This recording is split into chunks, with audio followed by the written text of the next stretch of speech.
I'm David Jacoby. We are Jalen Jacoby. What exactly is it that we do? We get the people what they want. We have Tom Brady returning to Foxborough to take on Bill Belichick. Can't wait to talk to you about that. But we start the show where the basketball ended last night. Final play of the game. Huge game for both the Suns and the Blazers.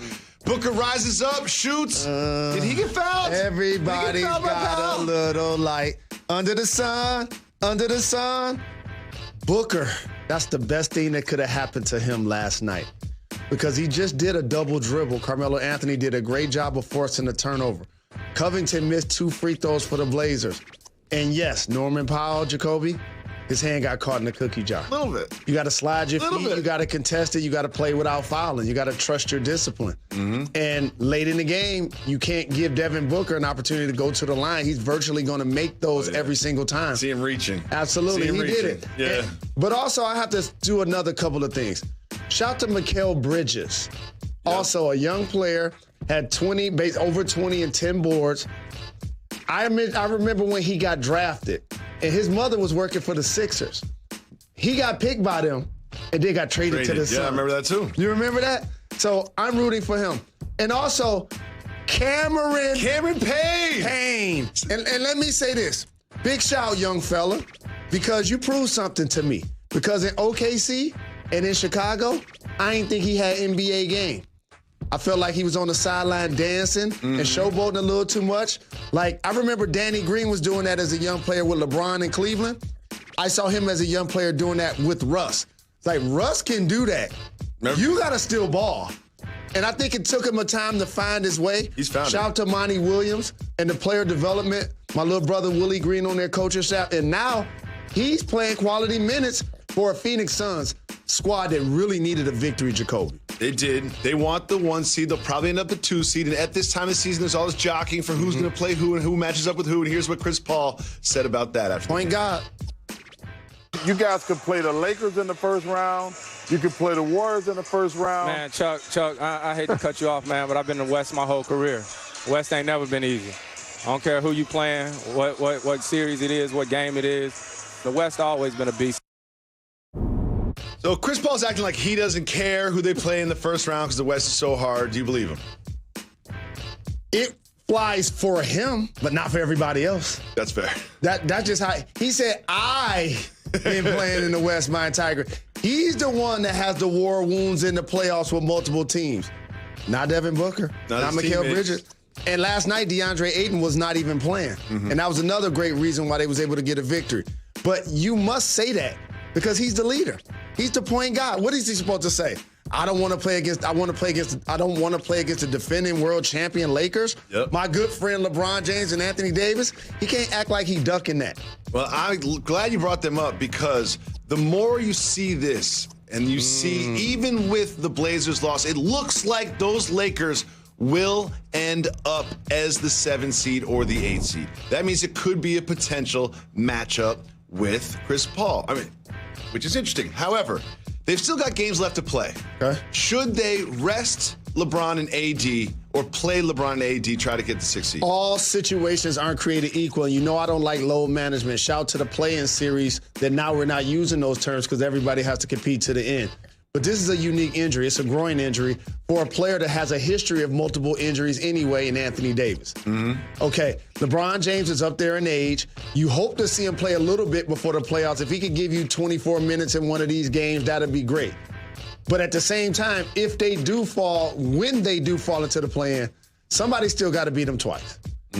They can win one time, and then you know who they have in the first round? Not the Clippers, not the Jazz, the Phoenix Suns. And I think that's a great landing spot for them. Yeah, I would like to see LeBron play before the playoffs, but we've seen AD get back to peak AD already. Maybe rest AD. Jalen, he got a big win. The heat is on. They got a big win against the Sixers and look great doing it. And here is the heart and soul of the Heat, Jimmy Butler, adding some perspective after the game. I like our chances getting anybody, honestly. Nobody intimidates us. We take who we got. I think it's going to be difficult to beat us 4 times. Nobody intimidates us. We're the Eastern Conference champions. No one wants to see us. What do you think? That's broken news if you watch Jalen and Jacoby. When Udonis Haslem got in the game yesterday, we might as well put Pat Riley's face on his body. That's all that was. We're getting ready for the postseason. It's a lot of barking going on in the NBA. It's more than just beating you on the scoreboard. We're going to also intimidate you physically and mentally. Look what's happening with Dwight Howard. Udonis Haslem played how many minutes this year? 3. Oh, 3. And those are 3 of those minutes, right? Those are the 3 minutes. Got it. Those are the 3 minutes. So, and also, you see Trevor Ariza also getting tangled up with Joel Embiid. A couple of altercations with Dwight Howard. And again, playoff mentality. That's what Eric Spoelstra is preaching to his guys. They're getting ready. And then they're getting your guys ready, too. Dragic, Hero. Yes. Robinson. Yes. Those guys are getting ready. You know I haven't really claimed Hero and Robinson this season like I did last year in the playoffs. However, recently, we're back. We're back. Whoa. We're back. You don't just need to tune up for the playoffs. That's what, Robinson and Hero shine when the lights are on the brightest, and they will. And they will. One thing I also want to point out about this game, which is something that I think will be a theme throughout the playoffs. There we are. There you are, Jacoby. I love those now we're back Miami together. Vice. And I love the court, too. I just love my physique. Yeah, you look good. But Bam one thing and I noticed Jimmy was watching balling. the game last night is something we're going to see a lot through the playoffs. Double Joel Embiid. Get the ball out of his hands. I mean, listen, he was the MVP candidate. He was the MVP front runner before he got hurt. But when you double Joel Embiid and you force him to take a bad shot or give it up, he's not the passer that Jokic is. I think this will be effective in the playoffs. Listen to this hot fire I'm about to spit. The Miami Heat have been coaching and preparing their roster by adding Ariza, adding Iguodala, trying to switch everything type lineups.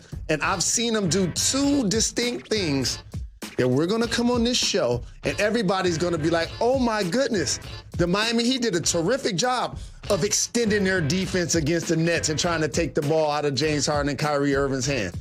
Oh, they did a really good job of zoning up, double and tripling Joel Embiid as well as Giannis Antetokounmpo. That's what they've been getting ready for. Stay tuned. That's why no one wants to see the Heat. And I got to say this.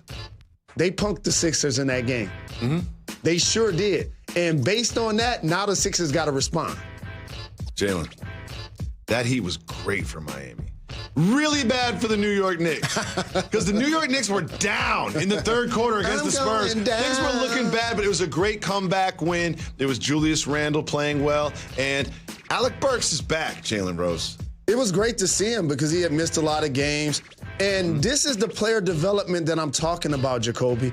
When somebody gets in the game and all of a sudden gets you a 30-point double-double that hasn't played in weeks. Shout to Tom Thibodeau. When people get in, they have a purpose. R.J. Barrett played well. He scored over 20. Julius Randle. Are you voting for Julius Randle to be governor of New York? When does that happen? Well, I just feel like some sort of leader of the UN would probably be more appropriate. Like the whole globe. You know what I mean? I don't think he should just waste his time and energy on fixing this one city when you can fix the entire planet and species. Got it. Jalen, we're talking about the Knicks. That makes me so happy. It does. But there's something else that needs to be discussed from the National Football League. Tom Brady, I don't know if you're familiar. Played in New England for about 20 years. A man named Brady. Played 1 season for the Bucks. Oh, got the Super Bowl, threw it off a boat. And now he's going to return week 4 to Foxborough. Just to get inside the building, it is around $1,500. There's so much focus on this game. You know what's happening right now while you are watching Jalen Jacoby on ESPN? What's that? Bill Belichick is in the lab. Oh, no question. Bill Belichick is in the lab. Bill Belichick is locked down. He's like offensive coordinator, defensive coordinator. You guys worry about week 1, 2, and 3. Where's the dog? In the lab Where's right the dog? now. The dog is with him. Nike's with them. Nike's with them down there with the whiteboard. He's drawing up every defense he can to stop that man, Tom Brady. What does this game mean to you? What does it signify to you? Is it more important than just a regular season game? Tom Brady was there 19 years left in his first year when won the Super Bowl. Is that what you said? Yes. And the Patriots did not make the playoffs last year. Is that what you also really said? that close either. So, got it. Let me tell you what you're doing if you're Bill Belichick. We might lose the game, but he ain't gonna kill us. That's what you got to be in the lab thinking. We about to blitz right up the middle as many times. Any time that they score, it's going to be like the time when Tim Tebow threw a touchdown pass in the playoffs. It's going to have to be a short pass that somebody takes a long way. That's what he's preparing for. Jalen, I can't wait for this game. Because I'm petty. I like rivalry. I like drama. I like build-up. I like the build to this game, just the quotes between the two of them. I can't wait for that. And another thing I can't wait for is to show you this man, Giannis Antetokounmpo, the Greek freak. Look at what he was doing to your Pacers. He did something last night that hasn't been done since 1988. That's before you were even in the league. I was listening to Paid in Full. You are watching Jalen Jacoby. We'll be back right after this. You don't. ESPN at 9:30. It is the Pelicans taking on the I'll be there. Coming to you live above Heineken River Deck here in Pier 17, New York City. Welcome back to Jalen and Jacoby. Jalen Rose, Giannis Antetokounmpo had over 40 points, at least 15 rebounds, and at least 5 assists, and shot 75% from the floor. He's the first person to do that since Charles Barkley in 1988. Give me the lane. I'll throw it down your throat like Barkley. Chuck D. Here's the thing about Giannis. Why you do my Pacers like that, man? I know Miles Turner wasn't out there, but like, you know, what ferocity he was playing. Like, what did they do to you, Giannis? What happened, man? Well, let me also ask you this. Man. Are we all just sleeping on the Bucks this year? I'm not. It feels like we're all just sleeping on the Bucks this year. I'm 8-2 in their last 10. Dominant performances of Giannis every night. Tell me when I started saying if I needed to take the Nets or the field, Oh, no, I was going to take the field. They're the Milwaukee Bucks, not the field. Those are two completely different things. Okay, they're a part of the field. Okay. And I said the bigs that's going to be a problem for the Nets are Bam. You saw him last night, right? Are Giannis. You saw him last night. And Embiid struggled last night. Giannis is going to continue to be a problem, but here's what makes them different. Drew Holiday, playmaker, defender, veteran, leader, three-point shooter, an upgrade from Eric Bledsoe. And can we give my guy Chris Middleton some love? We can. Like, I know he's not doing backwards windmill dunks, and it's hard for y'all to appreciate him. But you know, I can appreciate somebody getting buckets, Jacoby, without highlights. Yeah, that's your game. That is your game. And really, no one really ever accused Middleton of being a playmaker, but he's a scorer. That's why Drew Holiday is so important for them. I think he had 14 assists last night. Wow, that's crazy. And he's a lockdown defender. Yeah, if they get the Drew Holiday they have right now, they're going to be the second toughest out in the Eastern Conference. You go. Well, Jalen, soon to be anointed the MVP of the NBA. Of course, I'm talking about stretch mark 5. Your guy, our king, Nikola Jokic, at 31 points and 14 rebounds, was once again unstoppable. Can he continue this dominance through the playoffs? My king, this year's MVP. And by the way, you ready for this? Unorthodox. You talk about Middleton not having highlights. I got to tell you a secret. Other than passes, Joker's offensive scores ain't highlights either. Yeah. They unorthodox. He jumps off of both feet. Right? Look at this. Look at this. But he got a feathery touch. Look at that. Ooh, you can't stop the rain. Look at that. You see that when it starts to fall. Jumping off the wrong foot. Exactly. This looks awkward. Get you first with in the top 5 in points, rebounds, and assists. Hasn't missed a game this year. And you already jumped off the bandwagon and already claimed his teammate, took his picture down and put Capazzo's up already. Listen, disappointed in you. I'm sorry. When I look at the Nuggets, I only look for one man, Facundo Campazzo, because I love fancy passes. Campazzo had 8 assists last night, got a couple buckets. Look at that. He's like Jamal Murray who? Here you go, Aaron Gordon. You know what I mean?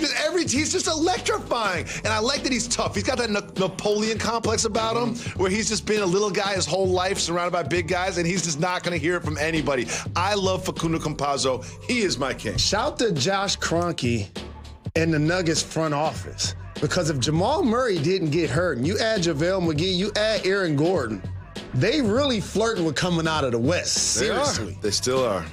Okay, Jalen. One team that's not coming out of the West, Sacramento Kings. The Kings missed the playoffs. They're not going to be able to do it. 15 straight seasons, tying an all-time record. What is broken about this franchise? What's their identity? Like, what is their identity? Like, by the way, they got some pieces that I like. De'Aaron Fox, I love him. Halliburton, you know how much I love him. Buddy Hield. Rashad Holmes playing Buddy Hield has a flamethrower. But here's the thing.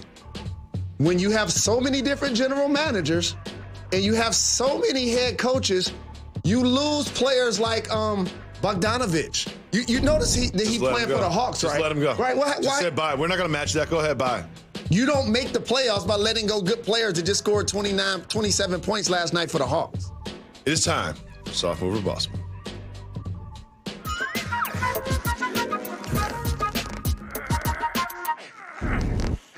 Look at your city. Look at your city. For my city. Detroit. For my city. Is someone enjoying a Tigers game? Going to the ballpark? I don't know if he's wearing clothes, but he's just treating the ballpark like his living room. He probably got shorts on. Soft mover, boss move, treating the ballpark like a living room. I'm going to just tell you guys right now, not only is that a boss move, but Game 7 of the NBA Finals would be July 23rd. Mm-hmm. After that date, you're going to see photos of me at that game like that. I don't want to see that. Just like that. I don't want to see that. On the chair in front of me, all of that. Yeah, you would have the safest seat in the building because people would look at your toes and not sit anywhere near you. Please don't take your feet out. You can go to the game, you can take off your shirt, but do not take those feet out. Do not take those feet out. That is hilarious. Jalen, it's Hall of Fame weekend. Kobe Bean Bryant is going to be enshrined. We will celebrate him right after this. Rest in peace. Won't want to miss it. Black Mamba and GG. Won't want to miss it. Kobe Bryant, sensational for the win. Bang! Everyone always wanted to talk about the comparisons between he and I. I just wanted to talk about Kobe. Little advice from the master. Truth of the matter is, he's helped me out a great deal. I reached out to him, he'd hit me right back. He'd give me advice straight from his heart.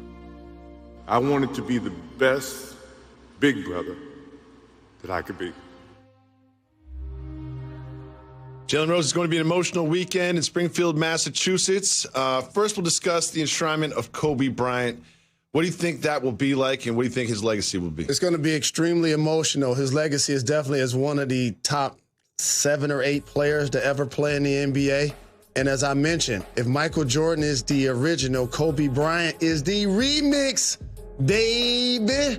The size, the killer instincts, the footwork, the ability to dominate on the boxes and the elbows, the up and unders, the assassins when it came to scoring the ball. Those two guys being in the same space at the same time truly embodies greatness. And it's going to be awesome to see his career get celebrated this weekend. And it's also not just Kobe Bryant's career is going to be celebrated. A couple others going into the Hall of Fame as well. One of them name is Timmy,